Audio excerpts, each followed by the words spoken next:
Assalamualaikum warahmatullahi wabarakatuh. Saya Dr. Alvin Noval dari kelompok D bersama teman-teman saya yaitu Novita Sari, Rahmi Dwi Ramdiani, dan Rena Nur Aisyah. Kami akan mempresentasikan hasil diskusi kami yaitu miskonsepsi materi struktur atom.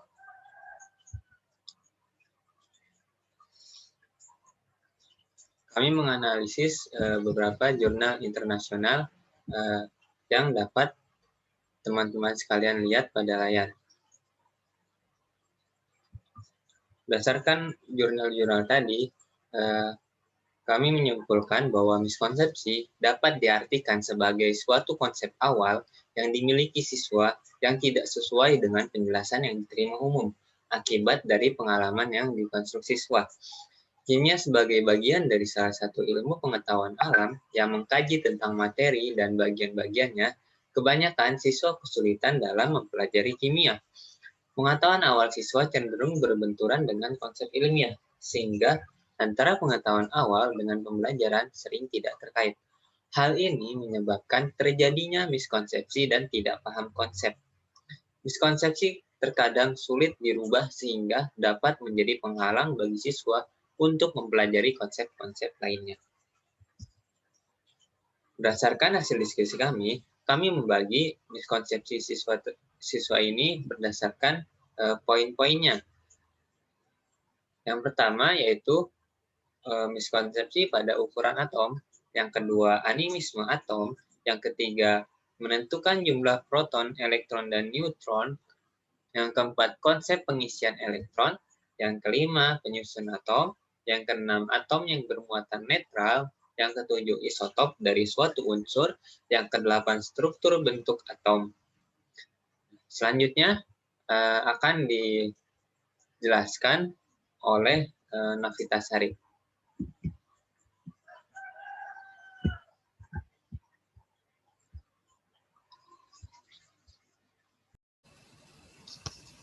Baik, terima kasih kepada moderator yang telah memberikan kesempatan untuk saya memaparkan materi hasil diskusi kelompok kita tentang miskonsepsi struktur atom dari mereview jurnal internasional. Nah, miskonsepsi yang pertama, siswa menganggap bahwa semua atom memiliki ukuran yang sama dan semua atom memiliki berat yang sama. Jelas ya, hal tersebut suatu konsep yang keliru, karena tidak semua atom memiliki ukuran dan juga berat yang sama. Namun, ada atom unsur tertentu yang identik, yaitu mempunyai ukuran dan massa dan juga sifat kimia yang sama. Nah, atom satu unsur tertentu berbeda dari atom semua unsur yang lain. Itu baru konsep yang benar. Miskonsepsi selanjutnya bahwa atom lebih besar dari molekul. Sebuah konsep yang keliru karena kita tahu bahwa molekul itu lebih besar daripada atom.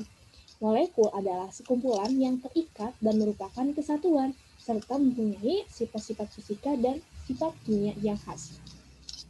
Nah, berdasarkan kutipan di atas, dapat kita simpulkan bahwa molekul adalah gabungan dari dua atau lebih atom. Dan molekul itu ada karena adanya atom-atom, yaitu apabila atom terasosiasi dengan sesama jenisnya atau dengan atom lain yang tak sejenis, maka terbentuklah sebuah molekul. Seperti itu. Miskonsepsi selanjutnya bahwa ukuran atom ditentukan oleh jumlah proton. Semakin banyak jumlah proton, maka semakin besar ukuran atom. Alasan mengapa siswa bisa terjadi miskonsepsi tersebut karena kebanyakan dari mereka berasumsi bahwa ukuran atom itu hanya dipengaruhi jumlah proton. Padahal faktor penentu ukuran atom adalah ukuran dan jari-jari atom yang ditentukan oleh kombinasi gaya tarik inti terhadap elektron dan gaya tolak antar elektron. Nah, semakin kuat gaya tarik inti terhadap elektron, maka akan semakin kecil ukuran sebuah atom. Miskonsepsi selanjutnya tentang massa atom ya. Massa atom itu semakin besar saat atom dipanaskan. Nah, hasil penelitian Griffith dan Preston ini menyebutkan siswa memiliki pemahaman pemanasan pada atom akan menyebabkan atom mengembang. Nah, konsep yang benar melainkan jumlah atom dan massa atom tidak berubah dengan perubahan temperatur.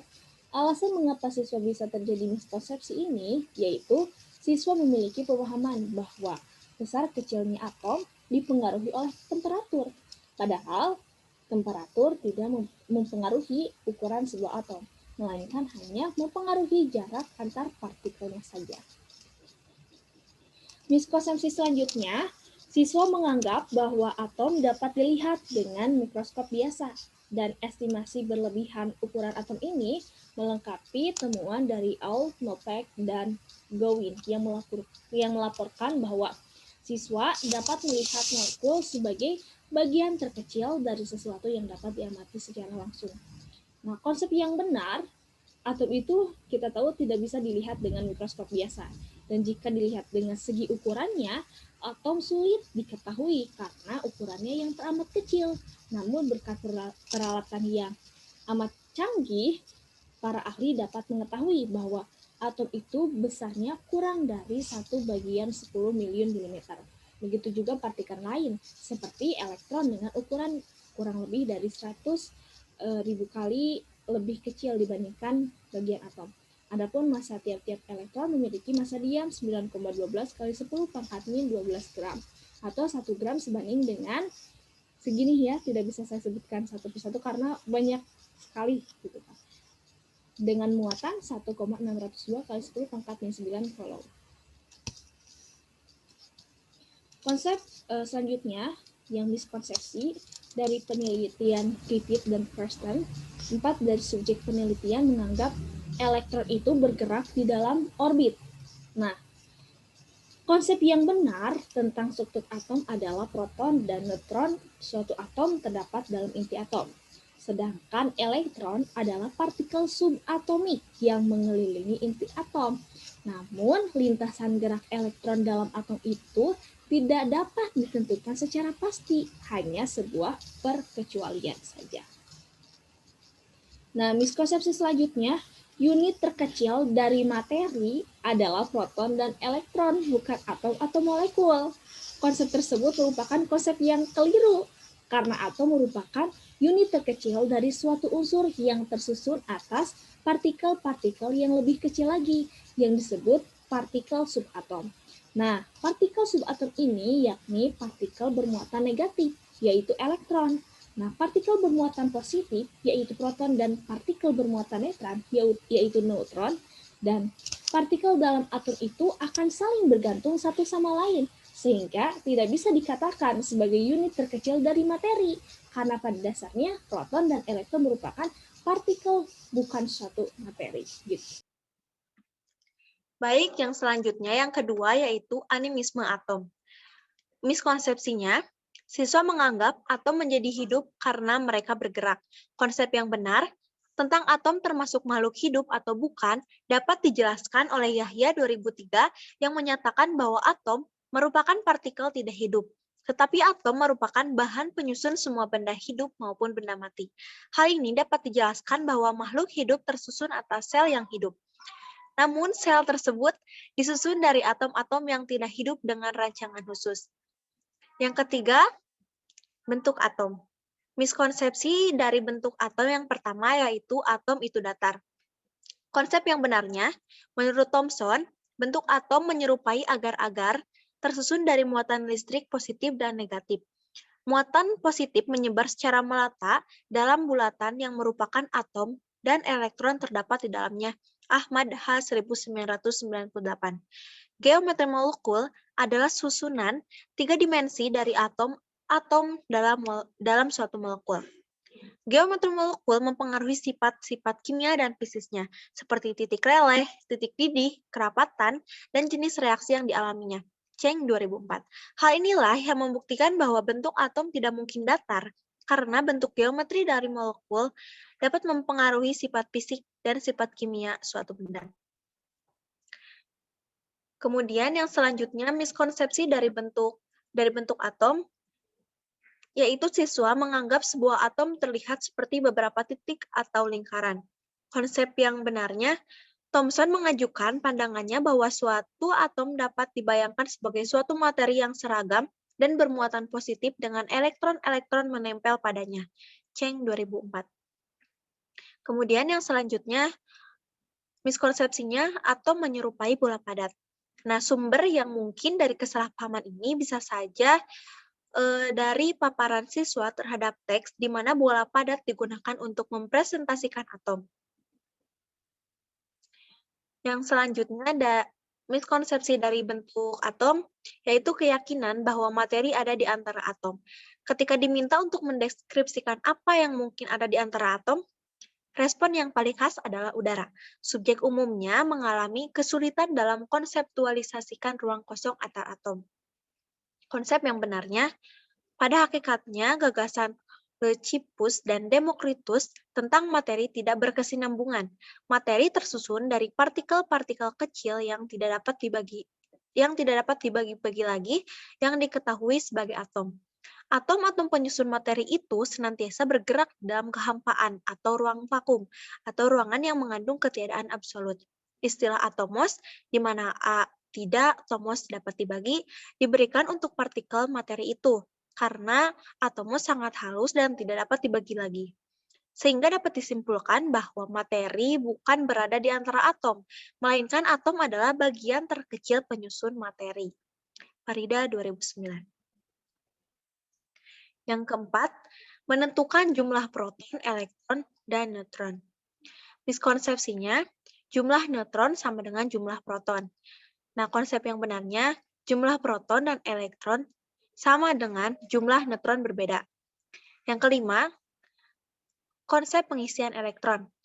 Miskonsepsinya, pengisian elektron dimulai dari subkulit yang berenergi tinggi sampai penuh, kemudian mengisi elektron pada subkulit yang lebih rendah. Konsep yang benarnya, pengisian elektron dimulai dari subkulit yang berenergi rendah sampai penuh, kemudian mengisi elektron pada subkulit yang lebih tinggi. Baik, konsep selanjutnya adalah atom yang bermuatan netral. Miskonsepsi pada jurnal tersebut menyatakan bahwa atom bermuatan netral menunjukkan bahwa jumlah proton dalam atom sama dengan jumlah elektronnya, di mana partikel dalam atom bermuatan yang sama. Oleh karena itu, jumlah proton, neutron, dan elektron tetap sama. Sedangkan konsep yang benar adalah atom yang bermuatan netral menunjukkan bahwa jumlah proton dalam atom itu sama dengan jumlah elektronnya, di mana partikel dalam atom itu bermuatan sama. Oleh karena itu, jumlah proton dan elektron adalah sama. Selanjutnya, isotop dari suatu unsur. Miskonsepsi pada jurnal tersebut, semua isotop dari suatu unsur mempunyai persamaan. Dalam hal isotop yaitu atom yang mempunyai atom yang berbeda tetapi memiliki nomor massa yang sama. Nah, konsep yang benarnya adalah isotop yaitu atom yang mempunyai nomor atom yang sama atau nomor proton yang sama tetapi memiliki nomor massa yang berbeda. Selanjutnya adalah penyusun atom. Miskonsepsi yang terdapat pada jurnal tersebut menyatakan bahwa nomor atom dapat diubah dengan menggosokkan benda-benda. Sedangkan konsep yang benarnya adalah nomor atom merupakan jumlah proton dalam inti setiap atom suatu unsur dalam suatu atom. Proton merupakan partikel bermuatan positif yang berada pada inti atom. Proton dan neutron suatu atom itu terkumpul dalam inti yang sangat kecil, sedangkan elektron ditunjukkan sebagai awan. Nah, berdasarkan penjelasan di atas, bahwa dapat dikatakan nomor atom itu tidak dapat diubah karena proton dalam atom itu tidak dapat berpindah karena terkumpul dalam inti yang sangat kecil. Miskonsepsi yang selanjutnya, inti atom itu dapat dipisahkan dengan saling menggosokkan benda. Sedangkan konsep yang benarnya, menurut Rutherford, inti atom merupakan suatu inti pusat padat yang terletak di dalam atom. Jadi inti atom itu tidak dapat dipisahkan dari atom walaupun dengan cara digosok, karena inti atom itu merupakan pusat dari atom itu sendiri. Tetapi inti atom itu dapat mengalami proses peluruhan, yaitu perubahan dari inti tidak stabil menjadi inti stabil. Miskonsepsi selanjutnya adalah sebuah atom terdiri dari bola listrik positif dengan elektron negatif bertebaran di dalamnya. Nah, konsep yang benarnya adalah atom merupakan satuan dasar materi yang terdiri dari inti atom atau neutron dan proton, beserta awan elektron bermuatan negatif yang mengelilingi inti atom. Inti atom ini mengandung campuran atom yang bermuatan positif dan neutron yang bermuatan netral, terkecuali pada hidrogen yang tidak memiliki neutron. Elektron-elektron pada sebuah atom itu terikat pada inti atom oleh gaya elektromagnetik. Sekian dari presentasi yang telah kelompok kami lakukan. Apabila ada yang ingin ditanyakan atau didiskusikan, dapat dilakukan melalui LMS UIN Bandung. Terima kasih, kurang lebihnya mohon maaf. Wassalamualaikum warahmatullahi wabarakatuh.